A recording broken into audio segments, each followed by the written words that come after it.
Hello there, looking at a bit of green screening and using Final Cut Pro X. Now, we're going to do a bit of extra fancy stuff to this today, just to kind of sell it more. I've got a green screen clip here. Let's just pop that. Let's just press E, pop it on our timeline. Oh, it's not quite sure what type of video it is. That's fine. Okay, so there we go. We've got a green screen clip. And I've also got a background here. Let's just drag that on. Oops, make sure we get it all. Let's pop that in and let's pop this on top. There we go. Just drag this out. So we've got a clip here. Let's make that a little bigger. There we go. There we go. Good place to begin. Okay, nice and big in the timeline. Okay, so first of all, you can see here that we've got some obvious problems in that we've got a big fan in the way and some edges around the green screen that we want to remove. Now, the new version of Final Cut has a way to do this, which the old one strangely didn't.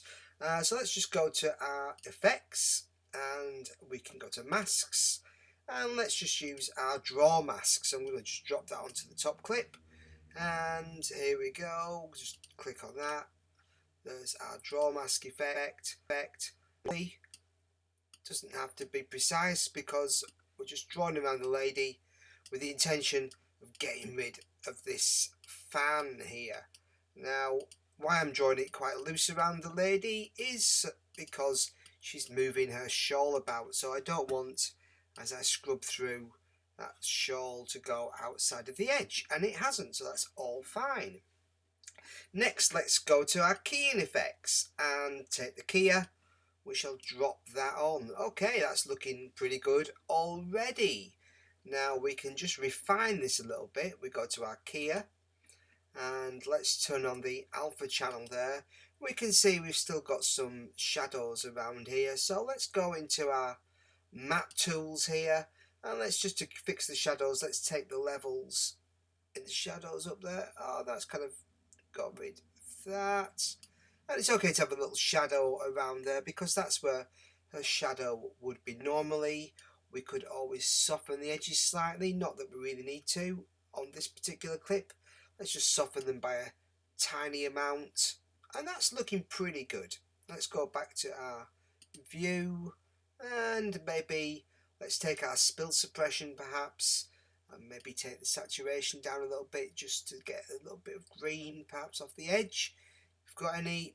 And also what's also nice is to turn on a little bit of light wrap, which will kind of give some of the colours from the background to the edges of the green screen footage, so that will help it sit in the shot a little better. But again, not too much, don't want to go crazy, just a small amount should do it. But you can also see we've got this problem, this little band, this little strip, oh there goes my phone, around the edge where we did the mask.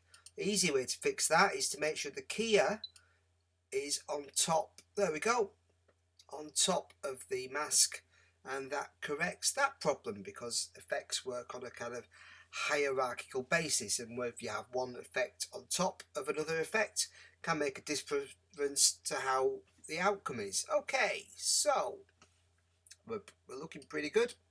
So obviously it's way too big at the moment, so let's just go into this menu here, take our transform menu and just transform. Let's get this looking a lot smaller. So she's kind of on the beach there. That's looking good. And now it'd be nice if she had some sort of shadow, so we can do that with a little bit of trickery.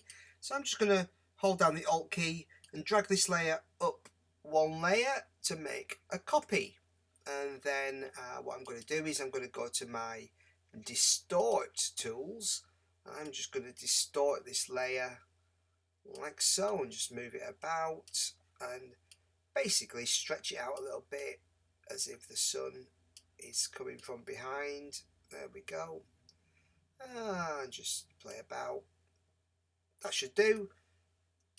Okay, so obviously not a realistic shadow at the moment, so I'm just going to go to colour, I'm going to go to tint and just drop that on, and then on the tint effect I will change that to black. There we go, we're starting to get a shadow there, and there we go. So that's looking good. Okay, just close some of these windows. And next up, I'll put a little bit of blur on that as well. Let's put a little Gaussian blur on there. And there we go, there's our Gaussian blur. Let's just take the amount up to soften those edges. Okay, so now when we play that, she now has a shadow, which helps kind of sit in the frame a little more.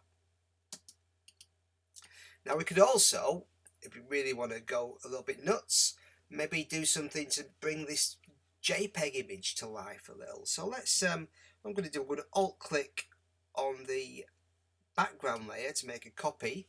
And I'm going to go back to my mask tools, masks, and I'm just going to draw a mask around. Here we go. So let's drop that onto there and draw a mask. Just click on that. There we go. Come here. Sometimes it doesn't come up. There we go. Where's my because I've got these done. There we go. Draw mask. Got two now. Okay. Draw mask. Here we go. So I'm just going to draw a mask around a chunk of water. Keep away from the edges, or else that'll just create a weird kind of water effect dripping. I'm just doing this quite loose. There we go. And you'll see what I'm doing here. So I've created there, if I just go onto this layer and V, I've created a little water layer there. And so on the distortion effects, I'm going to put the underwater effect just on that top layer. So that's going to make this layer do crazy things. So on the effects, what I'm going to do is take that right down. So I'm going to take the size down. So it's just a gentle ripple. The speed, take that right down too. Something really small. The refraction, and also take the mix down a little bit too. So what we get is a kind of, or maybe a little more. Okay, there we go. Just giving the water a little ripple. There we go.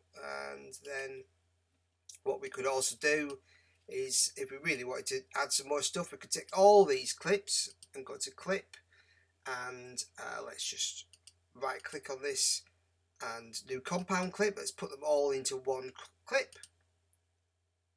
Okay, and then maybe we could just put some sort of colour effect on that. Let's stylize it, something like that. Got really crazy. What shall we put on? Let's put a look on it. There we go. Let's go for teal and orange. Let's do that. Oh, there we go. That's your holiday for you. There we go. So that's a bit of keying work in Final Cut Pro X. I hope that helps. Thank you.